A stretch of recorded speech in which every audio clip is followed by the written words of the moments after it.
कर रही है, आप रोजगार क्यों खोज रहे हैं? अपना काम कीजिए। कौन हम लोग पढ़े लिखे PhD जो किए हैं, जो MBA करे हैं, वो क्या रोड पर ठेला लगा के पकौड़ा तलेंगे वो लोग कि वो लोग रोजगार ही मांगेंगे?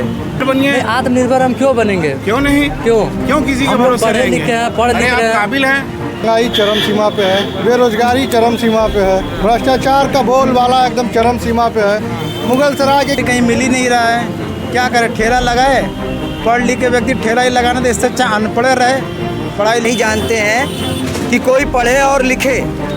क्योंकि अगर वो बंदा पढ़ा लिखा रहेगा तो नेताओं को जवाब सुनना पड़ेगा, और जवाब उनसे व्यक्ति करेगा तो सब पार्टी का लेके झंडा घूमेगा। और देखिए, कोई भी नेता मरता नहीं है, मरते हैं पब्लिक। हम लोग आता एक चाय का दुकान मुझे नज़र आया है। आम नागरिक जो यहाँ के स्थानीय नागरिक वो बता रहे हैं कि दुकान काफ़ी पुरानी है। कल्लू चाय वाले के नाम से इस दुकान को जाना जाता है, जो कि LIC बिल्डिंग के बगल में है। और यहाँ पे आप देख भी सकते हैं, काफ़ी लोग बैठे हुए हैं, चाय पी रहे हैं, कोई पान खा रहा है। और आपको पता है, बनारस में और वहाँ के आसपास के ज़िलों में, पूरे पूर्वांचल में पान खाते खाते और चाय पीते पीते बड़े बड़े राजनीति पे बात हो जाता है, और लोग यहीं से निर्णय कर देते हैं कि कौन है जो इस बार सत्ता में बैठेगा। इसको लेके बात करेंगे। यहाँ पे एक भैया हैं, इन्हीं की चाय की दुकान है। हम जो कुछ लोग थे मैं बता रहे थे इसके बारे में। क्या भैया, बहुत प्रसिद्ध है आपका दुकान, कुछ लोग बता रहे हैं जी। क्या नाम है आपका? अजीत कुमार शर्मा। अच्छा, कितने साल पुरानी दुकान है ये? हाँ, लमसम 30-32 साल हो गया। अच्छा, काफ़ी भीड़ भी दिख रहा है, लोग बैठते हैं, चर्चा होता है राजनीति को लेकर भी। जी जी। अच्छा, तो इस बार आपका क्या मूड लग रहा है? अगले साल जो इलेक्शन है, किसकी सरकार आ रही है? BJP या बदलाव होगा कुछ? देखिए, BJP जब से आई है तब से गरीब लोगों को कुछ ना कुछ तो मिल ही रहा है जी। खाद्यान्न से लेके आवास और छात्रवृत्ति, और स्टूडेंटों को भी कुछ ना कुछ मिल ही रहा है, लैपटॉप। तो इस तरीके से देखा जाए तो फिर से BJP आएगी जी। लेकिन युवा जो हैं त्रस्त है।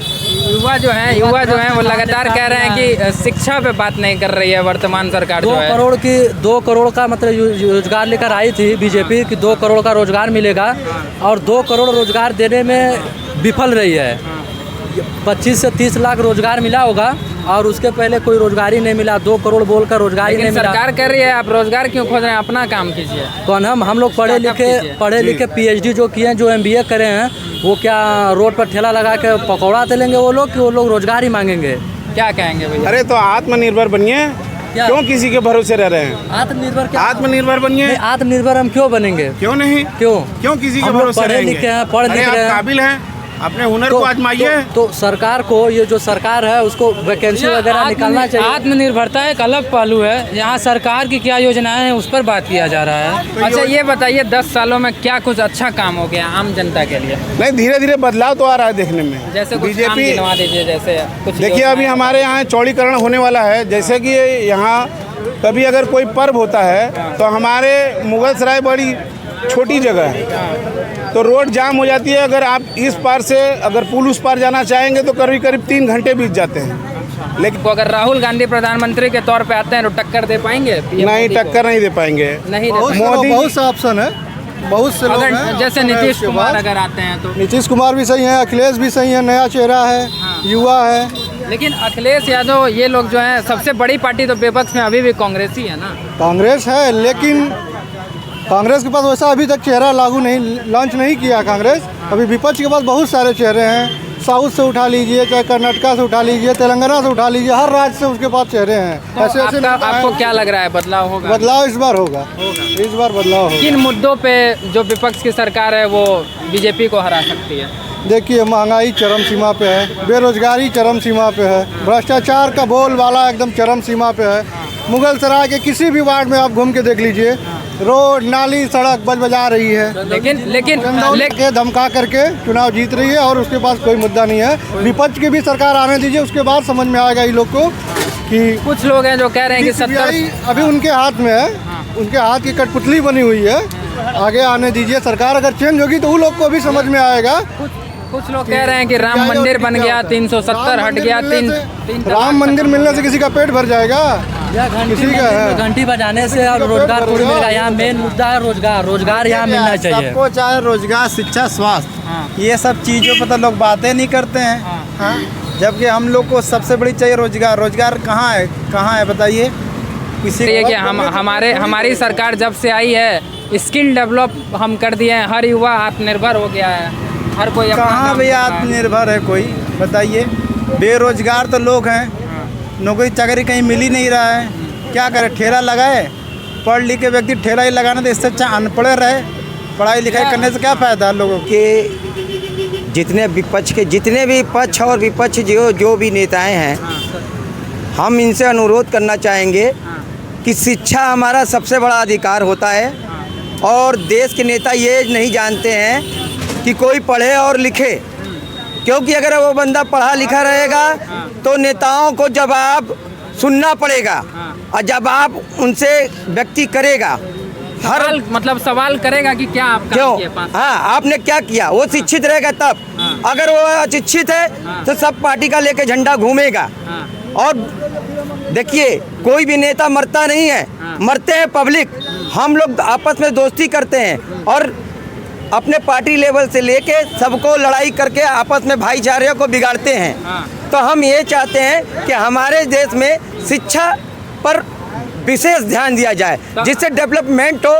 10 साल में देश में कितने नए कॉलेज और यूनिवर्सिटी बने हैं, क्या लगता है आपको? I am illegal. मैं इसके विषय में कुछ कहना नहीं चाहता हूँ, क्योंकि जो मीडिया दिखाती है, मीडिया देखती है, वही हम लोग देखते हैं। अंदर मुझे ये नेताओं से सख्त नफरत है। और दूसरी चीज़, अगर बॉर्डर पे लड़ाई होता है तो हमारे देश के नौजवान मरते हैं, और नौजवान मरते हैं जो आज हम लोग होली, दीपावली, दशहरा इतने चैन से मनाते हैं, वो सब उनकी देन है। तो मैं सबसे बड़ा प्रणाम उनको कहूँगा, उस देश के वीरों को, जवान को करूँगा। जो हम क्या करेंगे, नेता यही करेंगे, ऑर्डर देंगे तुम जाओ मरो। और हम भी ये भी कहते हैं कि देश में जो स्टेट गवर्नमेंट की पुलिस है, पहले बॉर्डर पे उनको भेजना चाहिए लड़ने के लिए, क्योंकि सबसे बड़ा हरामी खोरी जो भी होता है, जो भी क्रिमिनल एक्ट होता है, सबके नज़र में रहता है, लेकिन उसको इनलीगल तरीके से लीगल आदमी को अनलीगल करते हैं और जो अनलीगल है उससे हाथ मिलाया जाता है।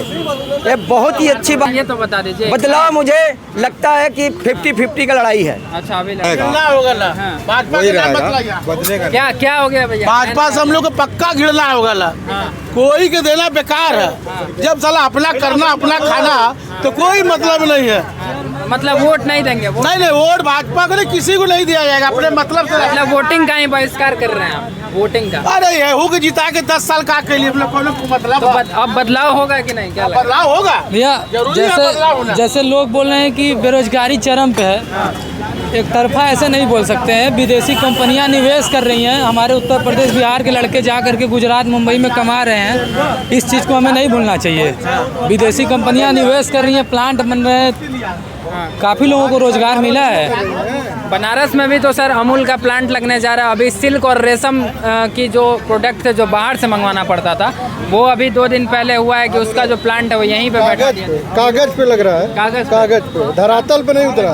चंदौली का मेडिकल कॉलेज, चंदौली का मेडिकल कॉलेज, क्या नाम है, गोधना का मेडिकल कॉलेज, आज तक जा करके आप उठा के देखिए। अभी परसों पूर्व विधायक ने मुद्दा उठाया था चकिया बस स्टैंड का, जाके देखिए आवारे कुत्ते लौट रहे हैं, गाय भैंस उसमें लैट्रिन बाथरूम कर रही हैं। सांसद जो महेंद्र पांडे पूरा तरह से लापता हो गए, मिल ही नहीं रहे हैं, कोई विकास नहीं हो रहा। 10 सालों में उन्होंने कभी जनता के बीच में नहीं आया पांडे जी ने, कभी भी जनता के बीच में। जिस हिसाब से गरीबी बता रहे हैं ये लोग कि गरीबी इतना उच्च स्तर पर गरीबी को बता रहे हैं, अगर ऐसा बात होता तो हमारे देश की जीडीपी गिरती, लेकिन जीडीपी में सुधार हुआ है, जीडीपी बढ़ रहा है, दिन प्रतिवर्ष जीडीपी बढ़ रहा है। ये है कि जब हमारे यहाँ के सांसद जी जब जिले में आते हैं तो बड़े बड़े होर्डिंग लगा के बताया जाता है कि सांसद जी का आगमन हो रहा है। अच्छा, काउंट होता ही है।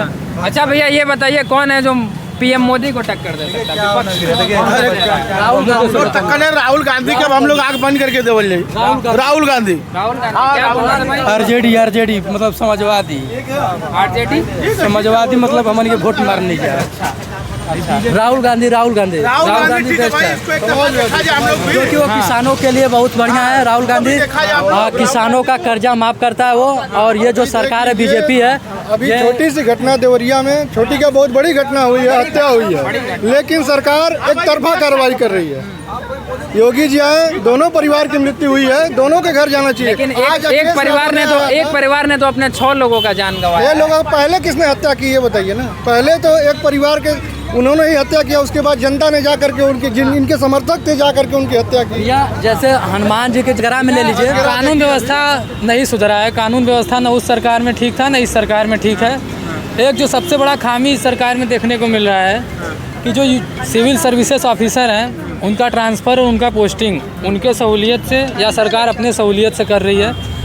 और अच्छा, ये भी आरोप लगता रहा है कि जब अगर हम यूपी में बात करें कि जब समाजवादी की सरकार आती है तो लोग कहते हैं कि थानाओं में यादव लोग ज़्यादा दिखते हैं और इनके सरकार में ठाकुर दिख रहे हैं। क्या ऐसा है? ये बिल्कुल है, ये चरम सीमा पे पूरे उत्तर प्रदेश के थानों पर उठा के लिस्ट उठा के देख सकते हैं आप कौन बैठा हुआ है। और एक छोटी सी, आज जो सरकार ने आर्मी वालों की भर्ती को अग्निवीर भर्ती किया है, कल एक लड़का शहीद हुआ है।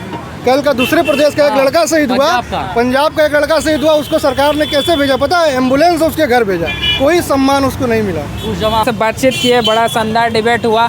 2 तरह के लोग थे, कोई बीजेपी सरकार से बहुत ज़्यादा खुश है, कोई न्यूट्रल बात कर रहा है, कोई बिल्कुल विपक्ष को लाना चाहता है। हालांकि और भी लोग मिलेंगे, आगे चलेंगे, बातचीत करेंगे। देखते रहिए श्रेष्ठ भारत समाचार। नमस्कार।